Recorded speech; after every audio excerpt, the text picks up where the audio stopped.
नमस्कार दोस्तों, स्वागत है आपका आपके अपने YouTube चैनल जीएस जीनियस में। जैसा कि हमने सुबह अपने लेक्चर में रोटेशन ऑफ अर्थ के बारे में पढ़ा था, तो शाम को हमारा लेक्चर है रिवॉल्यूशन ऑफ अर्थ पर, अर्थात पृथ्वी की परिक्रमण, पृथ्वी का परिक्रमण, अर्थात पृथ्वी जो सूर्य के चारों ओर परिक्रमा कर रही है उस गति को हम पढ़ेंगे। तो इसके पहले कि हम लेक्चर को शुरू करें, आपसे निवेदन है कि चैनल को सब्सक्राइब कर लीजिए। अगर इसी प्रकार के जो आपकी परीक्षा की तैयारी के संबंध में आप और वीडियो देखना चाहते हैं तो चैनल को अवश्य सब्सक्राइब करिए। चैनल का नाम है जीएस जीनियस। आइए लेक्चर शुरू करते हैं। लेक्चर शुरू करने से पहले इस चित्र को एक बार देखते हैं। यह है सन और हमारी पृथ्वी इसके चारों तरफ एंटी क्लॉकवाइज, मतलब घड़ी की विपरीत सुइयों के समान चक्कर लगा रही है। घड़ी की सुइयां कैसे चलती है? ऐसे चलती हैं। और हमारी पृथ्वी कैसे चक्कर लगा रही है? ऐसे लगा रही है। अपनी धुरी पर भी ये घूम रही है। देखिए, इसी को रोटेशन कहते हैं। पृथ्वी की दो गतियां हैं, movement. There are two movements on in earth. एक है रोटेशन, एक है रिवॉल्यूशन। रोटेशन हम आपको पढ़ा चुके हैं। आज हम आपको रिवॉल्यूशन के बारे में और उससे जुड़े हुए कुछ फैक्ट्स के बारे में बताएंगे। हमने देखा था कि जो हमारी अर्थ टिल्ट है, जो हमारी अर्थ झुकी हुई है अपने उस पे धुरी पे, उसके कारण क्या होता है? सीजन होते हैं, मौसम होते हैं। जो हमारी पृथ्वी अपनी धुरी पर चक्कर लगा रही है उसके कारण क्या होते हैं? दिन और रात होते हैं। अब प्रश्न पूछा जाए कि जो हमारी पृथ्वी सूर्य के चारों ओर चक्कर लगा रही है उसके कारण क्या होते हैं? उसके कारण हमारे दिन और रात की लंबाई और उसके समय में बदलाव आता है। प्लस हम इसको एक वर्ष के रूप में गणना करते हैं। तो चलिए आइए देखते हैं। Revolution of earth is orbital motion around sun. Revolution मतलब परिक्रमण का तात्पर्य पृथ्वी का सूर्य के चारों ओर परिधि में चक्कर लगाना है। और जो पृथ्वी का जो ये पाथ है, ऑर्बिटल पाथ, मतलब जिस पर वो चक्कर लगाता है, वो स्लाइटली ओवल है। स्लाइटली ओवल मतलब आप समझिए, अगर इसको आप मानते हो गोल तो हल्का सा ऐसे ले लीजिए बस। जैसे हमारी पृथ्वी भी स्लाइटली ओवल है तो वैसे ही उसका पाथ भी क्लोज टू सर्कुलर, वो कहते हैं क्लोज टू सर्कुलर।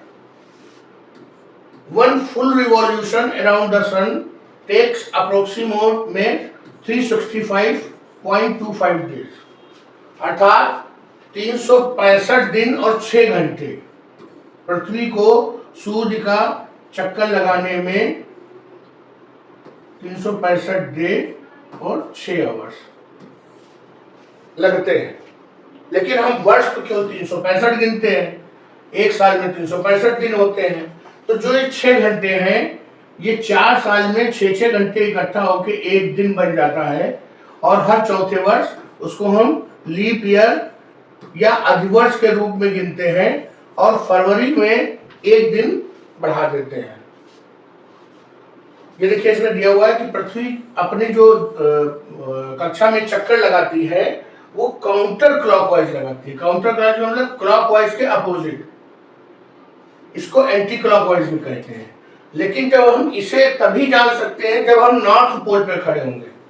हमने आपको पिछले लेक्चर में बताया है कि पृथ्वी की अधिकांश आबादी नॉर्थ हेमिस्फीयर पे रहती है, उत्तरी गोलार्ध में रहती है, जिसके कारण हम सारे concept northern hemisphere, north pole, इन सबको अपने रिलेटिव पोजीशन में लेके रखते हैं।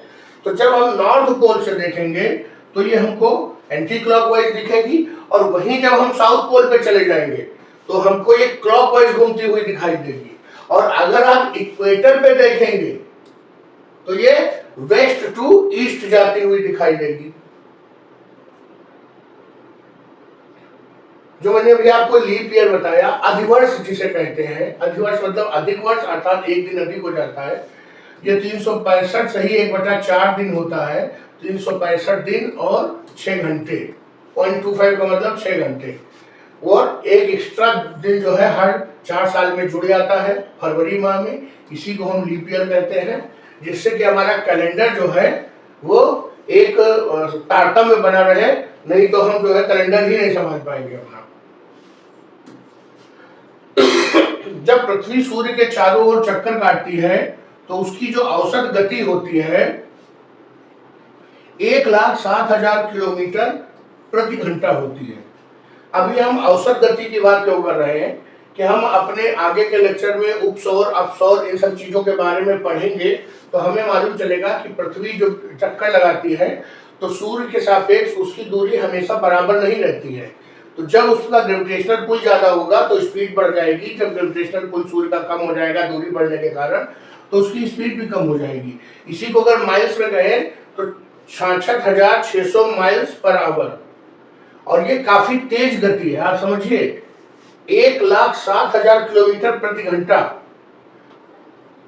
जिसके कारण ये 365 दिन और 6 घंटे में अपना एक चक्कर पूरा कर लेती है। While Earth's orbit is nearly circular, it is technically an ellipse. It causes Earth to be closer to Sun. इसको पेरीहीलियन कहते हैं, अर्थात उपसौर। और जब वो दूर चली जाती है जनवरी में तो इसको अपहीलियन कहते हैं, उपसौर अपसौर। और ये जो अपसौर है ये कब होता है? जुलाई में होता है। देखिए कितना प्रकृति ने कितना अच्छा बनाया है कि जब ये हमारा सन है, ये अर्थ है, जब बहुत भीषण गर्मी होती है जुलाई में, कहा नॉर्दर्न हेमिस्फीयर में, तो ये पृथ्वी से दूर चली जाती है। और जब नॉर्दर्न हेमिस्फीयर में जाड़ा होता है, सर्दियां होती हैं, तो ये पृथ्वी सूर्य के नजदीक आ जाती है। क्यों? जिससे कि हम सभी मनुष्यों को सूर्य की अधिक से अधिक गर्मी सर्दी में मिल सके और ऐसा ना हो कि हम जम जाएं।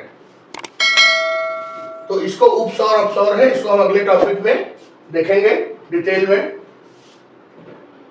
अब इसी में हम देखते हैं जो एक्सियल टिल्ट है 23.5 डिग्री का, इसके कारण सीजनल चेंज होता है। और जो नॉर्दर्न हेमिस्फीयर है अगर वो टिल्ट होगा तो वहां पर समर हो जाएगा, और अगर सदर्न हेमिस्फीयर उधर टिल्ट होगा तो वहां पे समर हो जाएगा, नहीं तो अगर वो दूर होगा तो विंटर हो जाएगा। अर्थ ऑर्बिट द सन, जैसे जैसे अर्थ सूर्य के चारों ओर अलग अलग रिलेटिव पोजीशन में होती है तो हमको अलग अलग कॉन्स्टिलेशंस दिखाई देते हैं। जब हमने अपना कॉन्स्टिलेशन वाला लेक्चर लिया था, अगर आपने उसे नहीं देखा है तो प्लीज इसी वीडियो के डिस्क्रिप्शन में जाइए, पूरी ज्योग्राफी जीएस की प्लेलिस्ट पड़ी हुई है, उसमें कॉन्स्टिलेशन पर एक डेडिकेटेड लेक्चर है जिसमें हमने बताया कि जब पृथ्वी अलग अलग जगहों पर होती है तो अलग अलग कॉन्स्टिलेशन तारामंडल उसके आकाश में दिखाई देते हैं। और ये इसीलिए संभव है कि पृथ्वी दिन प्रतिदिन अपनी जगह बदलती रहती है। जगह बदलती है तो नए नए जो तारामंडल हैं, जो तारों के समूह हैं, वो आभासी रूप से दिखाई देते हैं, जिनमें किसी व्यक्ति की आकृति दिखाई देती है, किसी वस्तु की आकृति दिखाई देती है, कहीं पर कप दिखाई देता है, कहीं पर मानव दिखाई देता है, कहीं पर कोई और शेर दिखाई देता है, कहीं पर मीन अर्थात फिश दिखाई देती है। Due to tilt and revolution days are longer in summer and shorter in winter in each hemisphere. अभी मैंने आपको बताया कि ये जो टिल्ट है और रिवॉल्यूशन, इसके कारण क्या होता है, दिनों के छोटाई और बड़ाई में अंतर आता है, गर्मियों और सर्दियों में। चलिए मैंने आपको बता दिया कि पृथ्वी की स्पीड क्या रहती है, उसके ऑर्बिट में कितने दिन में चक्कर होता है। इसको हिंदी में परिक्रमण कहते हैं या परिक्रमा करना कहते हैं सूर्य की, और ये बहुत इंपॉर्टेंट टॉपिक है। परिक्रमण और परिभ्रमण दोनों बहुत इंपॉर्टेंट टॉपिक है, और अगर सन और अर्थ पे कोई क्वेश्चन पूछा जाएगा तो इसमें से आने की पूरी संभावना है। 365 दिन में पृथ्वी अपना एक रिवॉल्यूशन पूरा करती है। चलिए आइए लेक्चर को समाप्त करते हैं। छोटा सा लेक्चर था, उम्मीद है आपने पूरा देखा होगा। अगर आपको हमारा प्रयास अच्छा लगा हो तो वीडियो को लाइक कर लीजिए। धन्यवाद दोस्तों।